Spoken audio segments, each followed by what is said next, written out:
Olá a todos e todas. Vamos abordar hoje então a ideia de cristianismo originário, cristianismo primitivo, que é o cristianismo que nós conhecemos na leitura neotestamentária, os evangelhos, as cartas, os atos dos apóstolos. É o cristianismo na sua origem religiosa, cultural, política, societária e organizacional, ainda sem se tornar uma igreja consolidada, sobretudo com os auspícios de Roma, a partir do Edito de Constantino. Então aqui estamos falando sobretudo do primeiro século e na iminência do projeto dessa vivência crística originária, onde inclusive está presente uma leitura bastante escatológica, ou seja, a crença no fim do mundo. O fim do mundo está próximo. Eles acreditavam, em geral, que, digamos assim, o fim dos tempos ocorreria muito em breve. Então vários sinais para eles eram compreendidos como uma espécie de que as coisas iriam se renovar no mundo. O mundo antigo passaria e viria um novo mundo. Isso depois foi processado ao longo da tradição teológica cristã e estamos aqui até hoje. Mas de toda maneira é interessante porque retrata um pensamento, uma ética da salvação, uma ética da libertação moral social do homem que permite interpretações bastante interessantes do ponto de vista político e organizacional. Inclusive, permite também compreendermos que há uma grande distância moral entre o que foi dito na época, que foi vivido pelos primeiros cristãos, e as tradições cristãs posteriores, que nós vamos ter a oportunidade também de abordar posteriormente. Então, de antemão, não é nenhuma espécie de tentativa de qualificar a organização religiosa cristã, geralmente, e nem também propor o retorno do cristianismo primitivo, mas a gente pensar como que houve uma mudança de paradigmas. Então, com os exemplos que eu quero destacar para vocês, nós vamos perceber que há de fato coisas, aspectos bastante interessantes nessas doutrinas originárias, no discurso, na prática originária do cristianismo primitivo, e que são exemplos de superação do mundo patriarcal e dos seus paradigmas. Então, a primeira coisa importante destacar aqui é o seguinte, que o cristianismo primitivo ele não quer romper com a cultura judaica. O próprio Jesus fala isso. Ele veio aplicar a lei de Moisés.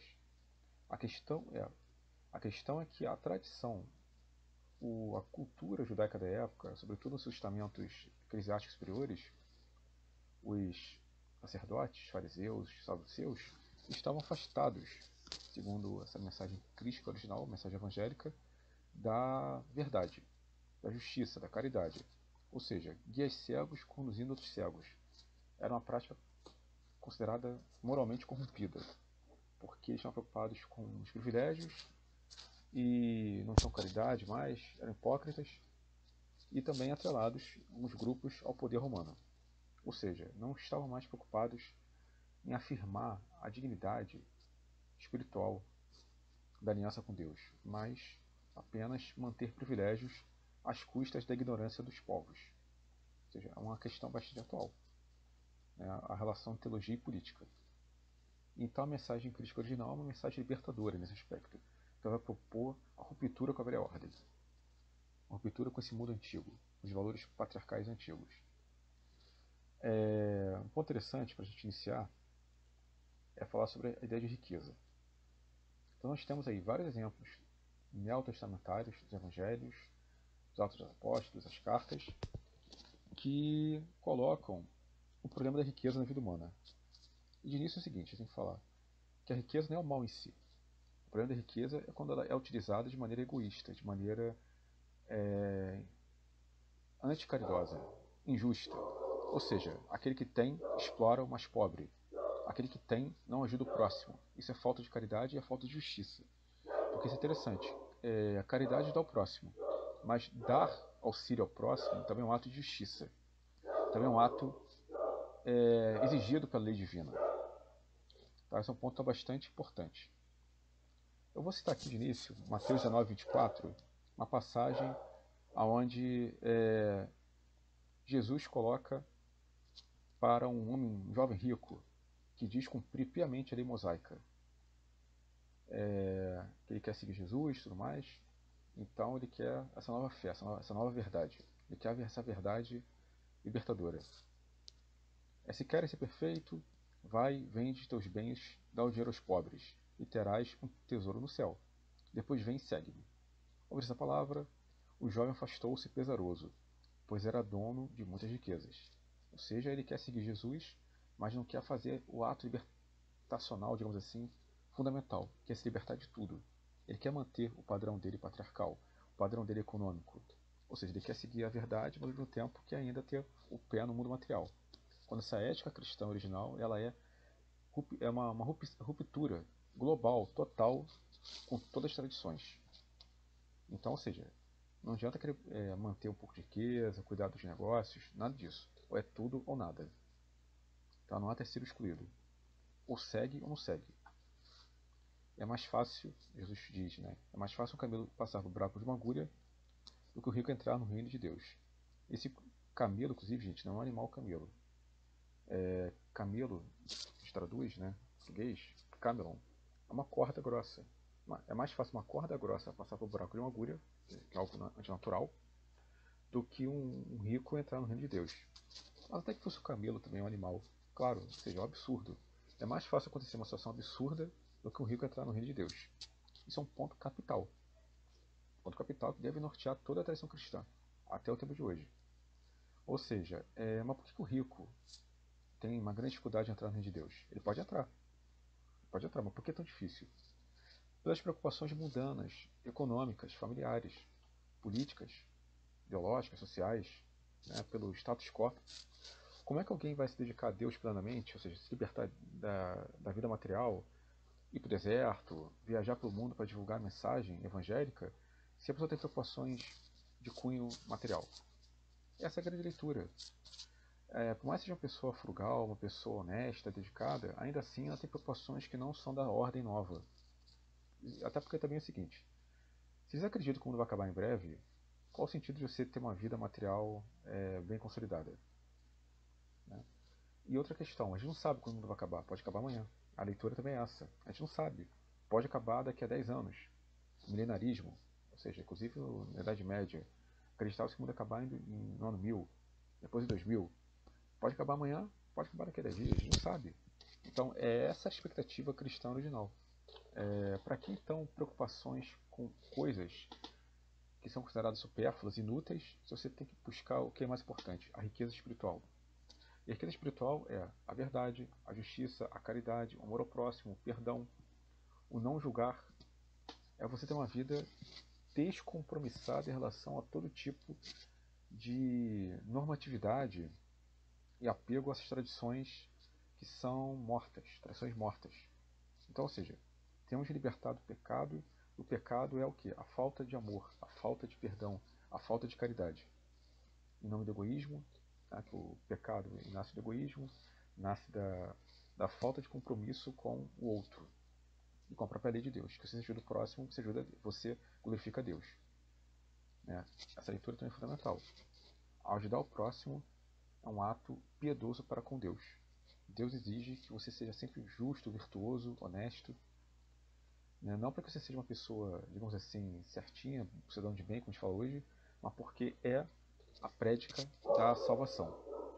Então muita gente se glorifica, sou bom, sou virtuoso, na verdade, o próprio Jesus vai dizer, um sepulcro caiado, bonito por fora, na aparência, mas por dentro é podre, cheio de ossos, né, e restos mortos. Negócio pra gente pesada. Ninguém pode servir dos senhores, pois odiará um e amará o outro, ou se dedicará a um e desprezará o outro. Vocês não podem servir a Deus e ao dinheiro. No texto original, parece ser escrito Mamon, ele se refere a Mamon. Mamon seria uma divindade pagã associada à luxúria, ao acúmulo, ao dinheiro. E, segundo a imagética, ele parecia muito aquele personagem do Guerra das Estrelas, o Jabba, uma figura monstruosa, asquerosa, né, que é de fato a ideia do acúmulo, o excesso, aquilo que não tem harmonia, não tem proporção. Então, ou seja, quem está buscando Deus, nessa leitura crística original, está buscando a libertação das amarras sociais, das amarras familiares, patriarcais e econômicas. Veja bem, é a negação do mundo econômico. do mundo financeiro, do capital, do dinheiro, tudo aquilo que envolve monetarismo. Então, o dinheiro afasta o homem dessa verdade. Mais uma vez, por causa do apego, por causa do desejo de controlar, de conduzir. Ou você pensa no abstrato, no divino, ou pensa na salvação, na caridade, na justiça, ou fica pensando na contabilidade material das coisas. A contabilidade, nesse caso aqui, ela tem o risco de tornar você uma pessoa mundanizada, preocupada com os afazeres imediatos e não preocupada com o mais importante, que é a salvação. Então, nós temos aqui uma série de perspectivas que colocam uma certa objeção à posse. Tanto que o próprio Pai Nosso original parece que estava assim: perdoai as nossas dívidas, assim como nós perdoamos nossos devedores. Dívida tem tanto acepção material, dinheiro, como moral, a culpa. Com o tempo, substitui-se a palavra dívida pelo pecado, nossas ofensas. Ou seja, a ofensa sempre tem uma conotação moral. A dívida pode ser ambivalente. É interessante. Até porque, às vezes, é mais fácil perdoar uma ofensa que perdoar uma dívida. Você pode perdoar um bofetão, afinal tem que oferecer outra face. Você pode perdoar a ofensa, que é o legítimo, que é o moralmente sadio, até no plano psicológico, essencial. Quem perdoa se liberta da mágoa, do ressentimento, do ódio. É fundamental nos tempos atuais. Uma prática amorosa, uma prática acolhedora, não uma prática que corte, que separe as pessoas. Tem que estabelecer pontes, não muros. Então, o perdão da dívida é muito mais complicado de ser realizado. Porque quem é que vai abrir mão do dinheiro, vai abrir mão do capital? Quem vai abrir mão da posse em prol de algo que é considerado mais positivo, que seria a libertação espiritual definitiva?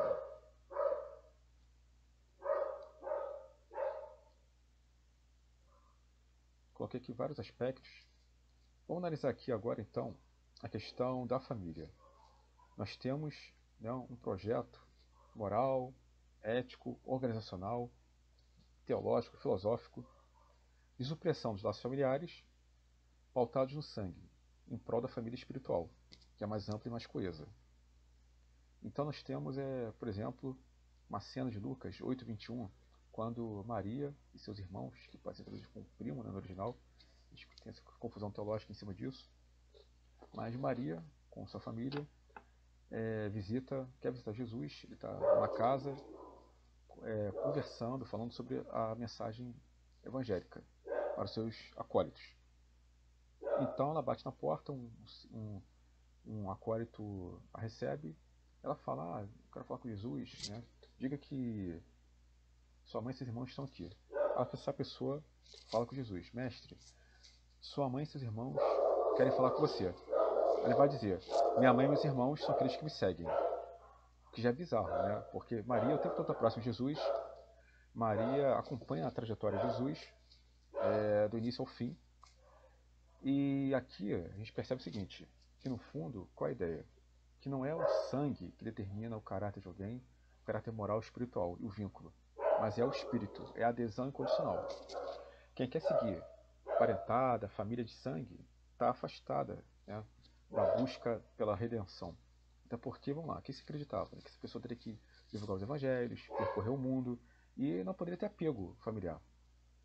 A família é importante, mas não é tudo na vida. Essa é a leitura. A gente pode colocar: a família não é o mais importante. O que vale mais é a comunidade espiritual.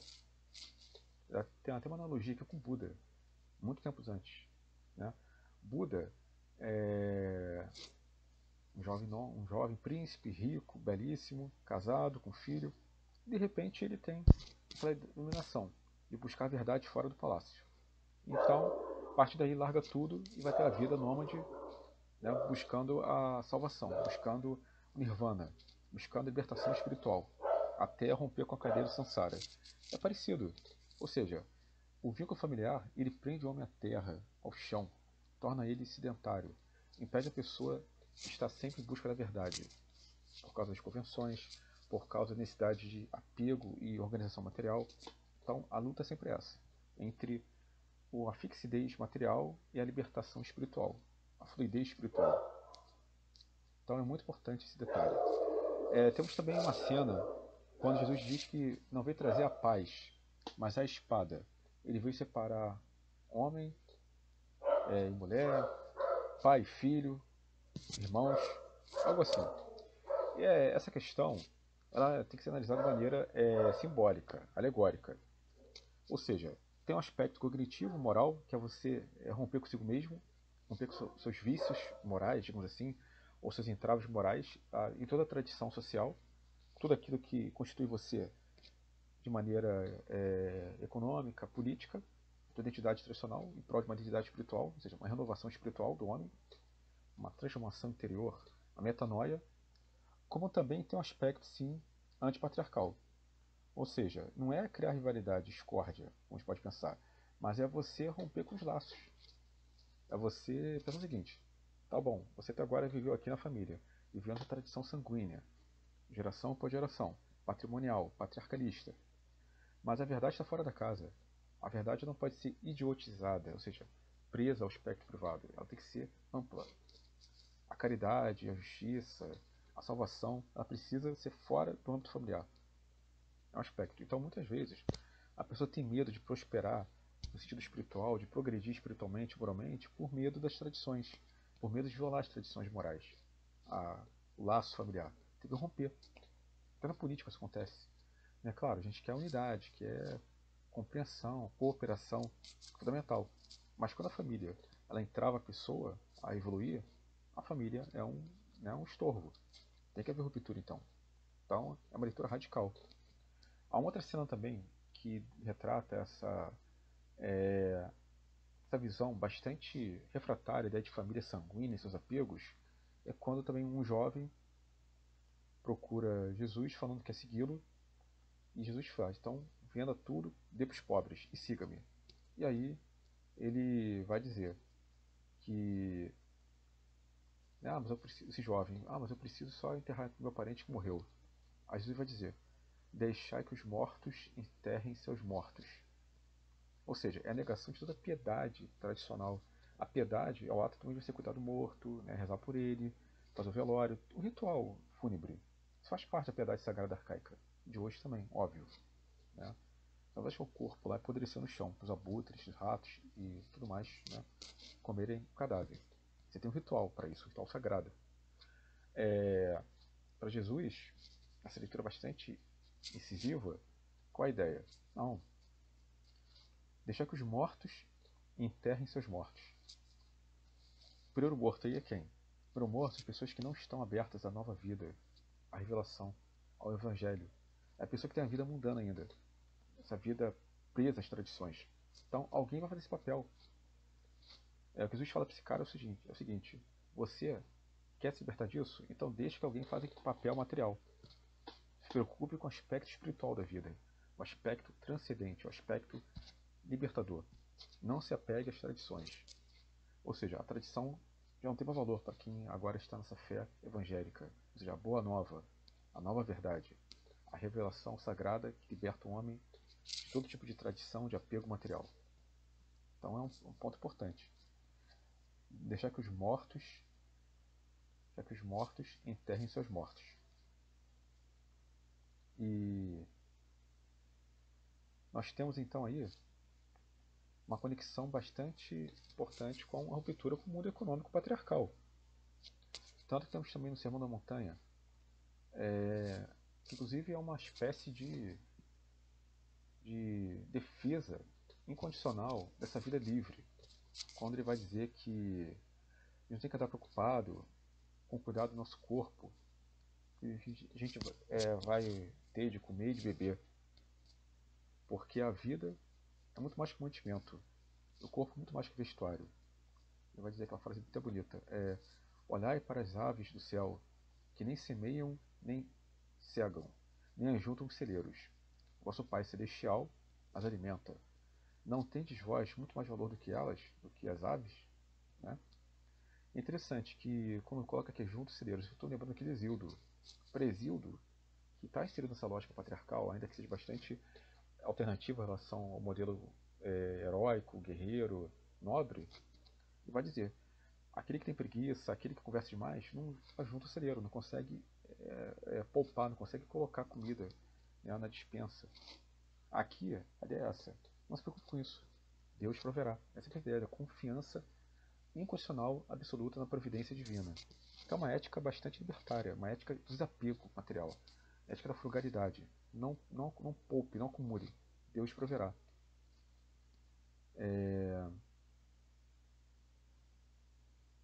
E qual de vós poderá, com todos os seus cuidados, acrescentar um côvado à sua estatura?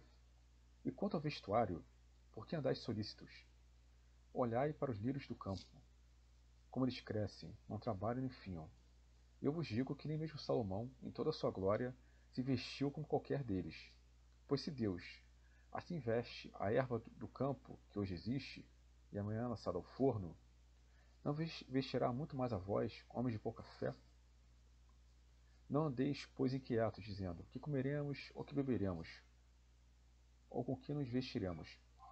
Porque todas essas coisas os gentios, né, os pagãos, demais procuram. De certo, vosso Pai Celestial bem sabe que necessitais de todas essas coisas. Mas buscai primeiro o reino de Deus e a sua justiça, e todas essas coisas vos serão acrescentadas. Não vos inquieteis pelo dia de amanhã, porque o dia de amanhã cuidará de si mesmo. Basta cada dia o seu mal. Mateus 6, 25, 34. Essa parte aqui é praticamente a essência do desprendimento antieconômico da vida evangélica. Essa ideia de que você pode confiar em Deus, que tudo vai acontecer de bom para você. E o bom aqui não é a prosperidade material. O bom aqui é a libertação espiritual. A possibilidade de uma vida para além de todo medo do amanhã. Tem que viver o hoje, o momento. A ética evangélica é do instante, o kairos. Ou seja, o reino de Deus pode acontecer a qualquer momento. Então, para que se preocupar com amanhã, você tem que viver o hoje? É interessante, Santo Expedito, olha aí, pensando de maneira mais ampla. Né? Faça o bem agora, viva o evangelho agora. Não pensa para amanhã. Ah, vou ser bom amanhã, vou ser virtuoso amanhã. Tem que ser agora. O instante eterno. Então, veja bem, o quanto que esse fragmento retrata a ideia de uma supressão da lógica patriarcal, da lógica material, da vida econômica mundanizada. O segredo da vida é esse, é se libertar de tudo e buscar a salvação. E outro ponto muito importante é pensar também o papel da mulher, a defesa da condição feminina, ou seja, mais um golpe contra a cultura patriarcal. As mulheres, se a gente for analisar os evangelhos, elas têm bastante destaque. Não no sentido apenas retórico literário, mas com pessoas com voz ativa, com sabedoria, algo que seria impensável no mundo patriarcal. A mulher não tem voz, a mulher tem que ficar em silêncio, tem que ficar quieta, não pode participar da vida social, da vida política, da vida religiosa, tem que ficar dentro do quarto, tem que ficar na cozinha. Bobagem, isso não existe para os evangelhos. Tem um caso que eu quero citar, as duas irmãs, Marta e Maria, as irmãs de Lázaro, podia ser citado, segundo a tradição religiosa cristã. Marta e Maria. Marta é a irmã econômica, que cuida da casa, do lar, cuida do aspecto material da vida. E Maria é a jovem, digamos assim, deslumbrada, que quer receber a verdade, quer ouvir Jesus, quer ouvir a mensagem salvífica dele, a mensagem ética da libertação moral espiritual do homem. Marta deve quer ouvir também. Só que Marta ela fica o tempo todo preocupada em dar o suporte material para Jesus. Preparar a comida, a bebida, né, a mesa. E Maria fica ouvindo o tempo todo Jesus. Marta reclama então para Jesus. Poxa, algo assim, né? Minha irmã Maria só fica te ouvindo, não quer ajudar em nada aqui. Jesus vai dizer, Marta, Maria está certa. Né? Ela buscou a melhor parte. Ou seja, só uma coisa necessária. Para que se preocupar com tudo isso? Né? Jesus não quer que ele seja tratado como um rei, como um nobre, como um senhor. Ele quer ser ouvido. Então, larga as obrigações materiais, larga essas preocupações mundanas e vem me ouvir. Ou seja, Maria está muito mais certa. Ou seja, qual seria a lógica numa visão civilizada, digamos assim, dentro da etiqueta? Não, primeiro vamos cuidar da base material, para depois ficar lá. Tem que servir o Senhor. Não tem nada disso. Ele não quer isso, ele quer debater, quer dialogar, quer estabelecer uma experiência dialética. Então, Inclusive um filósofo do século XVII, Baruch Spinoza, que a gente vai trabalhar um pouco depois dele, ele vai dizer que Jesus é um filósofo. Assim como Sócrates, por exemplo. Por quê? Porque ele já debate, que ele dialoga, ele apresenta uma visão de mundo. Ele não está impondo a visão de mundo, ele está debatendo, apresentando. Ele está explicando o que seria essa libertação espiritual. E a base dessa ética espiritual é, mais uma vez, se libertar de toda a preocupação material.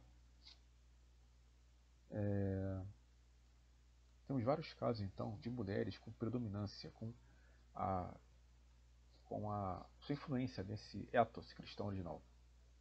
E mais uma vez também, claro, muitas vezes rompendo o próprio ethos patriarcal. Vou começar aqui com Maria, a mãe de Jesus. Ela é fundamental porque acompanha, né, a obra messiânica e também porque ela está no início do primeiro milagre e uma frase que vai ser dita depois por Jesus na cruz. Então, no milagre, a boda de Caná. O primeiro milagre de Jesus é transformar água em vinho. Né? Quem conhece bem a narrativa, o vinho da festa acabou e Maria fala para Jesus, filho, algo assim, né? O vinho acabou. E Jesus fala, chama nem de mãe, chama de mulher. Mulher, o que queres comigo? O que eu tenho a ver com isso? Ela insiste. Ele pode fazer algo, não sei o quê. Ela fala, mulher, minha hora ainda não chegou. Ela insiste, sim, a hora chegou. Então o que ele faz? Ele pede lá para um servo, se não me engano, encher o jarro de água e ele vai lá e faz o milagre. Transforma água em vinho. E parece que o vinho é o melhor da festa. Né? Porque os convidados já falei, nossa, você, né, lá pro o dono da festa. Ah, você deixou o melhor vinho para depois. Geralmente deixa sempre o melhor vinho de início e depois a gente deixa o vinho mais impuro, né? Não, ele deixou o melhor vinho para depois, ou seja, até nesse ponto, né? Vinho de alta qualidade. Interessante isso. Jesus transformou água em vinho e não vinho em água. Importante colocar isso, gente. Então, quando Jesus é instigado por Maria a fazer esse primeiro milagre, ele ouve a voz de uma mulher. Não foi um homem que estimulou ele a fazer o primeiro milagre. E no final, Jesus na cruz diz para Maria, mulher, eis o teu filho. Parece que é referência a João Evangelista. Filho, eis a tua mãe. Algo assim. É interessante, tá, gente? Ele não via Maria mais como mãe sanguínea, mas como uma irmã espiritual, como uma pessoa espiritual.